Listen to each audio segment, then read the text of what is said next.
Hello hello अंकित बेटा, बस हम पहुंचने वाले हैं। ट्रेन आउटर पर खड़ी है। अच्छा पापा, मैं भी निकलता हूँ ऑफिस से, बस 10 मिनट में स्टेशन पहुंच जाऊंगा। आप वेटिंग रूम में बैठ जाइएगा।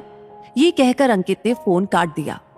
उधर ट्रेन में बैठे राजेंद्र जी और उनकी पत्नी उर्मिला ने भी बड़े उत्साह से अपना बैग अटैची संभाल ली, क्योंकि दिल्ली का स्टेशन आने ही वाला था। गाड़ी भी रेंगने लगी थी। उर्मिला ने बहुत ही गदगद होते हुए कहा, पता ही नहीं चला कि 5 साल कैसे बीत गए। लड्डू भी तो अब बोलने लगा है। राजेंद्र जी भी मुस्कुराकर बोले, हाँ, अगर उसने फोन पर नहीं कहा होता कि दादा दी तब आओ दे, तो मैं तो आता ही नहीं। 5 साल में एक बार भी नहीं बुलाया अंकित और सलोनी ने। ओफो, आप तो हर समय झुंझलाते ही रहते हैं। अरे बच्चे अपने काम में बिजी थे कि हमारी देखभाल करते। दोनों को ऑफिस जाना होता है, खाली घर में क्या करते हम। ठीक है, अब बुला लिया ना, उर्मिला ने समझाते हुए कहा।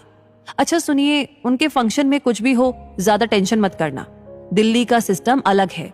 हाँ हाँ जानता हूँ, चलो प्लेटफॉर्म आ गया, राजेंद्र जी ने कहा और अपनी अटैची ट्रेन के डिब्बे की गैलरी में घसीटते हुए गेट की ओर चल दिए। पीछे पीछे बैग और पानी की बोतल संभाले उर्मिला भी चल रही थी। 5 साल पहले अंकित और सलोनी ने दिल्ली में ही गुपचुप शादी कर ली थी।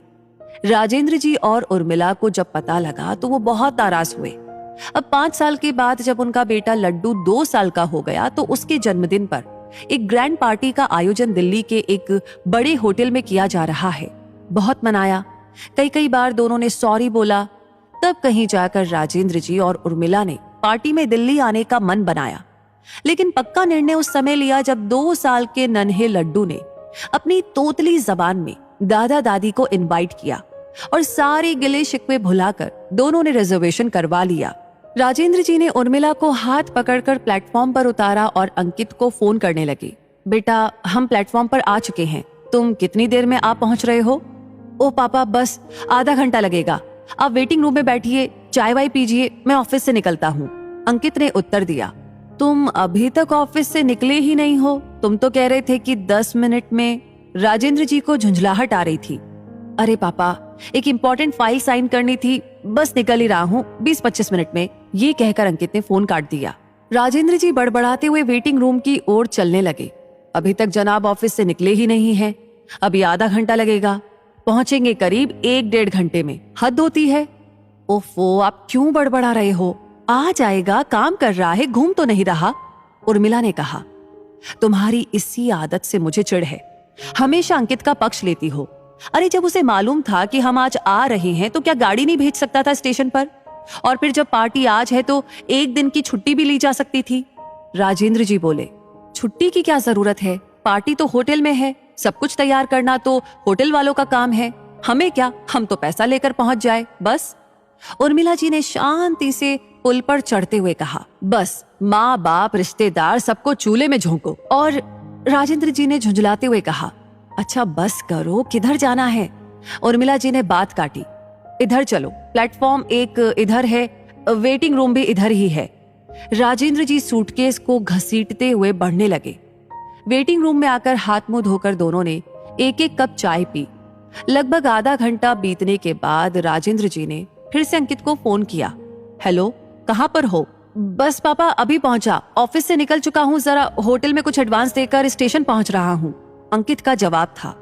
फोन अपनी जेब में रखते हुए राजेंद्र जी को खामोश देखकर उर्मिला ने कहा, क्या हुआ? अभी होटल जा रहा है एडवांस देने, उसके बाद यहाँ आएगा। राजेंद्र जी ने बिस्किट मुंह में डालते हुए कहा, चलो ठीक है, आ जाएगा, वैसे अभी 11:30 ही तो हुआ है, पूरा दिन पड़ा है, पार्टी तो शाम 7 बजे से है, उर्मिला ने कहा।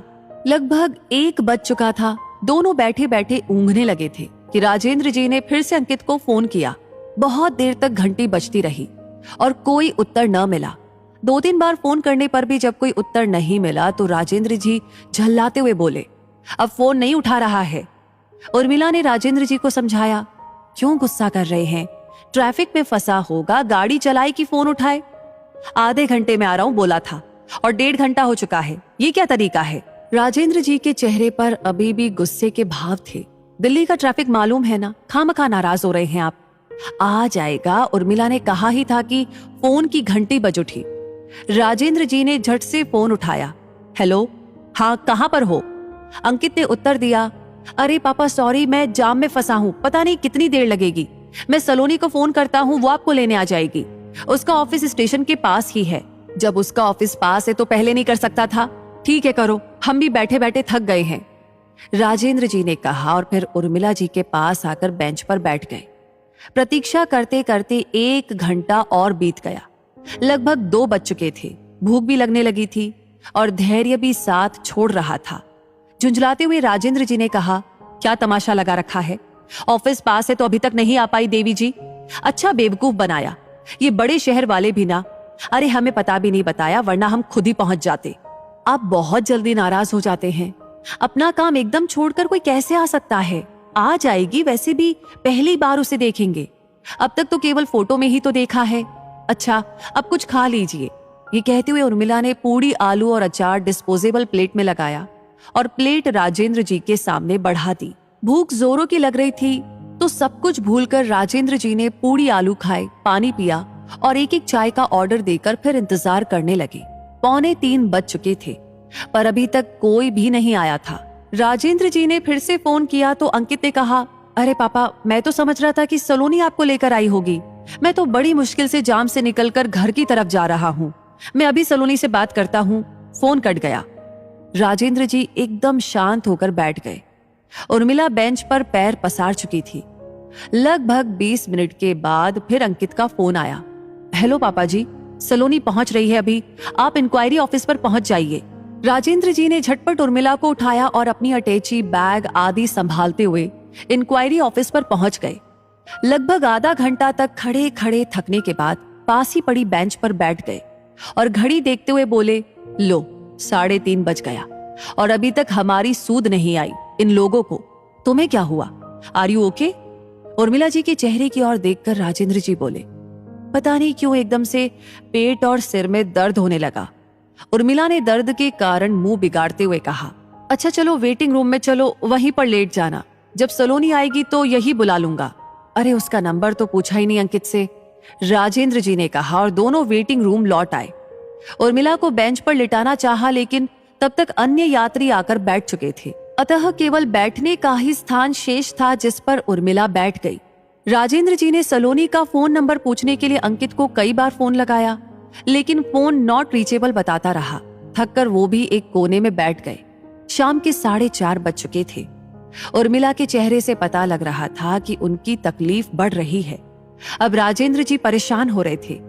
एक बार फिर से अंकित को फोन मिलाया। हेलो बेटा, तुम्हारी माँ की तबीयत खराब हो रही है, जल्दी आओ। आप कौन बोल रहे हैं? एक महिला के स्वर ने फोन पर प्रश्न पूछा। बेटा मैं अंकित का पापा बोल रहा हूँ। तुम सलोनी हो ना? यस, मैं सलोनी बोल रही हूँ, पर मैं आपको नहीं जानती। और ये अंकित कौन है? Sorry, wrong number. Phone cut गया। राजेंद्र जी हैरान और परेशान थे। अभी थोड़ी देर पहले तक तो अंकित के नंबर पर उससे बात हो रही थी, अब अचानक ये रॉन्ग नंबर कैसे हो गया? उनके चेहरे पर उदासी और परेशानी के भाव साफ साफ झलक रहे थे। उर्मिला भी अब तक कराहने की स्थिति में आ चुकी थी। उन्हें धैर्य बंधाकर कुछ दवाइयां लेने वो स्टेशन के बाहर निकल आए। यहां वहां देखा, कोई मेडिकल स्टोर नजर नहीं आया। आने जाने वालों से पूछते हुए थोड़ी दूरी पर एक मेडिकल तक पहुंचे, लेकिन उसने ऐसी कोई भी दवा देने से मना कर दिया और पहले डॉक्टर को दिखाने की सलाह दी। राजेंद्र जी दुखी हो रहे थे। इधर उधर देखकर सड़क पार करके स्टेशन की ओर बढ़ गए और जेब से फोन निकालकर फिर से अंकित को फोन किया। हेलो अंकित बेटा, तुम्हारी माँ की तबीयत बिगड़ रही है, तुम कहाँ हो? उनकी बात पूरी भी नहीं हो पाई थी कि सॉरी रॉन्ग नंबर सुनकर वो चुप हो गए। रुआसा चेहरा लिए वे स्टेशन पर वेटिंग रूम में लौट आए। उर्मिला अभी तक कराह रही थी। राजेंद्र जी को देखकर पूछने लगी, कितनी देर में आएगा अंकित? राजेंद्र जी ने कुछ नहीं कहा, बस प्रश्न किया, बहुत दर्द है? हाँ में सिर हिलाने के बाद उर्मिला ने फिर पूछा, कितनी देर? चलो बाहर किसी डॉक्टर को दिखा दूं। पता नहीं क्या हो गया अचानक। उर्मिला की बात काटते हुए राजेंद्र जी उन्हें उठाने लगे। अरे अंकित कब आएगा? आप कहाँ परेशान हो रहे हैं? अंकित को आने दीजिए, वही दिखा देगा, उर्मिला ने कहा। राजेंद्र जी ने उर्मिला से बिना नजरें मिलाए कहा, पता नहीं कब आएगा और तुम कब तक दर्द सहती रहोगी? चलो बाहर निकलो, कोई ना कोई डॉक्टर मिल ही जाएगा। उर्मिला चलने को खड़ी हुई पर लड़खड़ाकर फिर से बैठ गई। नहीं चला जा रहा है, लगता है पैरों में जान ही नहीं रही। अरे हिम्मत तो करो, आओ मैं पकड़ लेता हूँ, राजेंद्र जी ने कहा। नहीं रहने दीजिए, मुझे लिटा दीजिए बस। उर्मिला ने आंखें बंद कर ली और बेंच पर ही लुढ़कने लगी। राजेंद्र जी बहुत विचलित हो गए। जैसे जैसे उर्मिला को लिटाकर फिर फोन निकाला और न चाहते हुए भी नंबर मिलाया, लेकिन नॉट रीचेबल ही सुनते रहे। लाचार मजबूर राजेंद्र जी की आंखें उर्मिला के दर्द में डूबे चेहरे पर पड़ते ही भर आई। उनकी इस हालत को वेटिंग रूम का सहायक बहुत देर से देख रहा था।